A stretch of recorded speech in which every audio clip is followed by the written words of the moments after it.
According to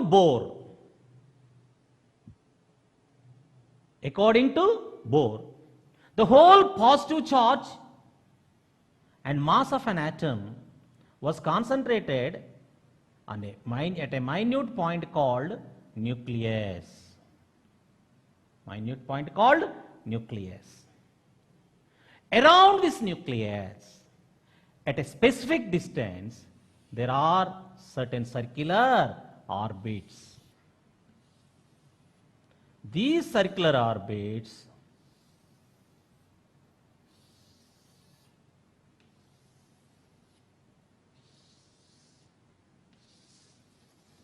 are designated as 1, 2, 3, 4, 5, so on from the nucleus side, or with capital K, capital L, capital M, capital N, O, and so on from the nucleus side.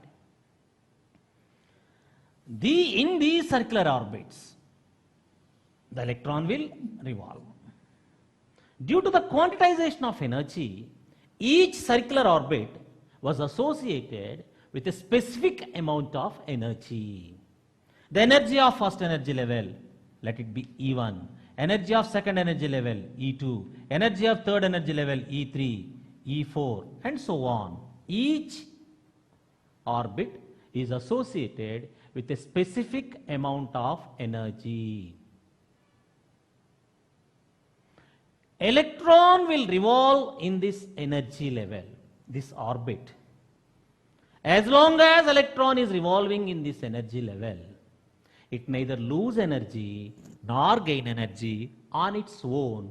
That's why these energy levels are called as stationary energy levels.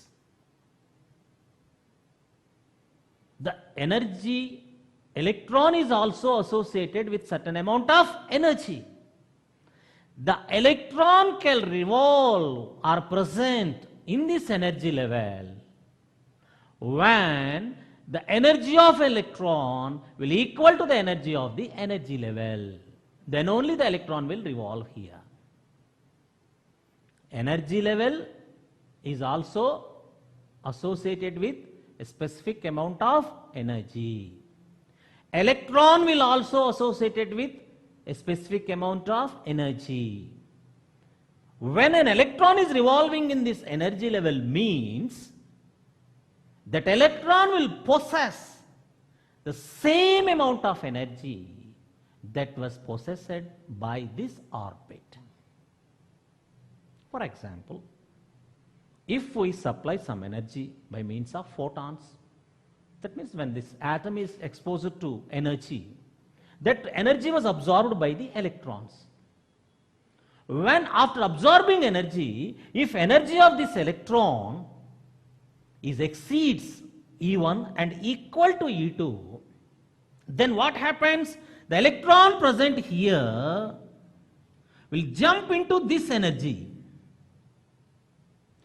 So when it jump into from one energy level to other energy level by absorption of energy, that's why we'll get one line on the absorption spectra. If it excited to this energy level, when its energy is equal to E3, then it will form another different line in the spectra. If it excited to this level, they will form some other line. So basing on the difference in these energy levels, or basing on the number of photons that were absorbed by these electrons, the electron may excited to any one of these next higher energy levels, and it will form a line with respect to that energy.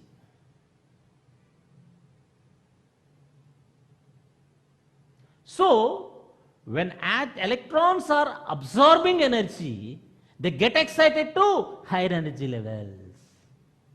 Then they form absorption spectra. When they come down to the ground level, they emit energy. That energy is delta E, and this delta E is equal E2 minus E1. That is the energy of the higher energy level to the lower energy level in which the transition takes place. That is equal to h nu. That is equal to hc by lambda. So the wavelength or the frequency of light radiation will depend upon the difference in the energy of these energy levels. You may have doubt. In hydrogen, we have only one electron. If it jumps from one energy level to another energy level, only one line have to be formed. But we are claiming that 5 groups of lines are there. That means several lines were formed here in the spectra. If one electron was there, this much number of lines are forming? Your doubt is a genuine doubt. But here, remember, we cannot find a single hydrogen atom. It is very difficult. While studying hydrogen gas, we'll take a sample of gas. When we take a sample of gas, some lakhs of atoms will present in that sample. When this much number of atoms were exposed to the light, one atom may get 1 photon energy, other atom may get 2 photons, 3 photons, 4. So each atom, the amount of energy that was absorbed by each atom is different. So each atom will absorb a different amount of energy, a different number of photons, not protons, different number of photons. Some atoms may absorb 1 photon, some atoms may absorb 2 photons, some atoms may absorb 3 photons, some atoms may absorb 4 photons, 5 photons, so on. That's why in each atom, in normal state, the electron is in the first energy level. But when it was exposed to light, each atom behaves independently. In some atoms, the electron in the first energy level goes to second energy level. In some atoms, it will goes to third energy level. In some atoms, it will goes to fourth energy level, fifth energy level, sixth energy, and so on.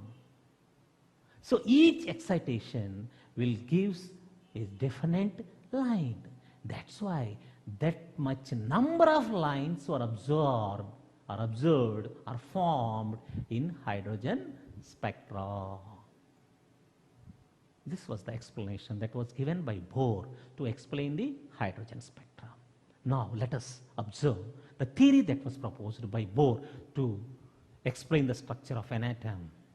According to Niels Bohr, in an atom, the whole mass and positive charge. Why we are using the term mass instead of neutrons? At the time of this Bohr's theory, neutrons were not discovered. Only electrons and protons were discovered. Neutrons are yet to be discovered. But Bohr and Rutherford, both of them, have an idea that in addition to neutrons and protons and electrons, some other mass with a neutral charge may also present along with these atoms. That's why we are using the term whole positive charge and mass was concentrated at a minute point called nucleus. Around the nucleus, at a specific distance, we have certain circular orbits. These circular orbits are designated as 1, 2, 3, 4, so on from the nucleus side. Or they can also be designated as capital K, capital L, capital M, capital N, and so on from the nucleus side. Each orbit, due to the quantization of energy, will have a specific amount of energy. That's why these orbits are called as energy levels.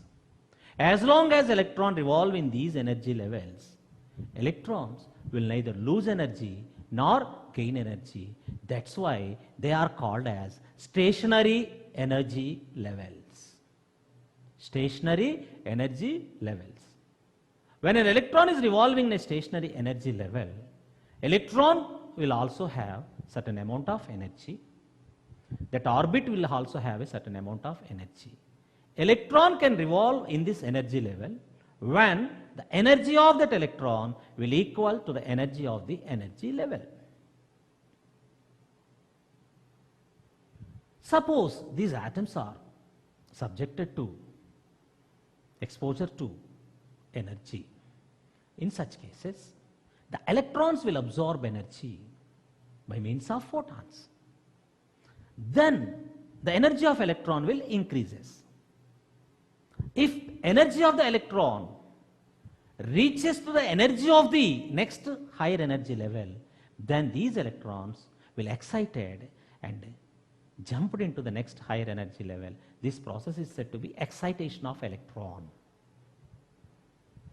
Because of this excitation, we will find some lines on the absorption spectra. The energy and wavelength of that line will depend upon the difference in the energy of those two energy levels in which the electron transition takes place. And those electrons which are excited may not going to be stay there permanently. They will get back to the original state.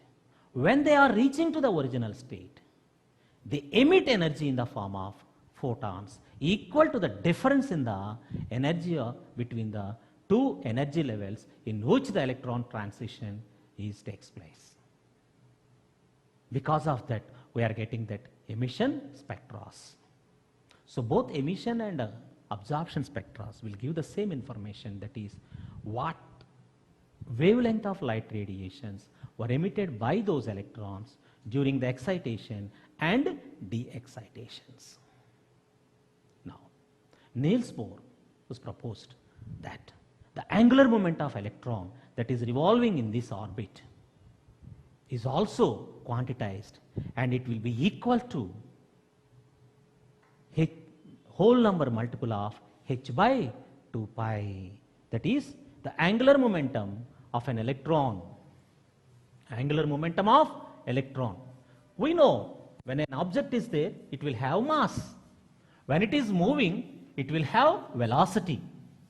So when object in motion, we consider momentum, mass and velocity. When an object is moving in a circular path, it will have an angular momentum. So the angular momentum of an electron revolving in the circular orbit, mvr, is equal to a whole number multiple of h by 2 pi, n into h by 2 pi, where n is an integer, that is 1, 2, 3, 4, so on. That means the angular momentum of an electron in the first energy level is h by 2 pi. The angular momentum of electron in the second energy level is equal to 2 into h by 2 pi. In the third energy level, angular momentum of electron in third energy level will be 3 into h by 2 pi. The angular momentum of electron in the fourth energy level will be 4 into h by 2 pi. But was unable to give the reason why the angular momentum is quantizing. Bohr proposed that angular momentum is quantizing, but he was unable to explain why it has to be quantized. For this question, we'll get the answer in some other theory known as de Broglie's theory. We'll get answer for this question. Now, Bohr was also able to calculate the radius of each energy level. Remember, Bohr's theory was only regarding hydrogen because he has done the experiments on hydrogen atom. The whole theory is applicable only for hydrogen atom or hydrogen-like ions which has only one electron. So Bohr was able to calculate the radius of hydrogen atom. The radius of nth orbit of hydrogen atom, Rn, is equal to n square h square by 4 pi square me square. 4 pi square me square. This is the expression for the calculation of radius of nth orbit of hydrogen atom. H is a Planck's constant. Its value, we know that 6.625 into 10 to the power minus 27. Pi is 22/7. M is the mass of the electron. This will also be a standard value. E is the charge of electron. This is also a constant value. So on substituting all these constants, we have 0.529 0.529 into 10 to the power minus 8 centimeter into n square centimeters. By using this formula, you can easily calculate the radius of each orbit. For first orbit is 0.529 angstroms, or 0.529 into 10 to the power minus 8 centimeters. For second orbit into 4, for third orbit into 9, for fourth orbit into 16, for fifth orbit into 25. So this is the radius of hydrogen atom. And Bohr was also able to calculate the energy of the nth orbit of hydrogen atom. Bohr was able to calculate the energy of the nth orbit of hydrogen atom. So we can calculate energy level of hydrogen atom by using this expression, that is minus 2 pi square m e to the power 4 by n square h square. Here m is mass of an electron, that is 9.11 into 10 to the power minus 28 grams. And E is the charge of an electron. This is 4.8 into 10 to the power 10 ESU. Whereas H is the Planck's constant, 6.625 into 10 to the power minus 27 erg second. Pi is 22/7. By substituting all these values, we'll get 2.176 into 10 to the power minus 11 by n square ergs per atom.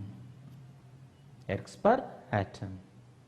Or it may be equal to minus 2.176 into 10 to the power minus 18 by n square joules per atom. Or it will be equal to minus 13.8 by n square electron volt per atom. In different units, the energy of nth energy level of hydrogen will as follows. So, Bohr's theory successfully explains the structure of hydrogen atom and hydrogen spectra. He was able to calculate the energy of the energy level of hydrogen atom. The Bohr's calculation is almost equal to the radius of hydrogen atom, because according to Bohr, the energy of the first energy level is 0.523 angstroms. So radius of hydrogen is approximately equal to it. So Bohr's expression, it proves that Bohr's expression for the radius is correct. Similarly, the ionization of energy of hydrogen atom will prove the Bohr's expression that was proposed to calculate the energy of energy level. But Bohr's theory was failed in some aspects. That is, Bohr's theory is a flat model, but atoms are spherical in shape. Second failure is Bohr's theory was restricted only for hydrogen atom and hydrogen-like ions which are having only one electron. But it was unable to explain multi-electron atoms. That means the structure of atoms which are having more than one electron. Bohr's theory fails to explain such theories, structure of such atoms. And Bohr's theory failed to explain the fine lines of the spectra. Because we have already studied, when hydrogen spectra, we'll find a group of lines in hydrogen spectra. But when the spectra was recorded with a powerful spectroscope, each line in the hydrogen spectra are found to be a group of lines. That spectra is said to be a fine spectra. Why this fine spectra is forming? That reason was not explained by Bohr. He was unable to give reason for the fine lines of the spectra. And spectra was recorded in a when atoms are kept in magnetic field or electric field. Further splitting was observed in those fine lines that we call it as splitting of spectral lines. That splitting of spectral lines were also not explained by Niels Bohr. That's why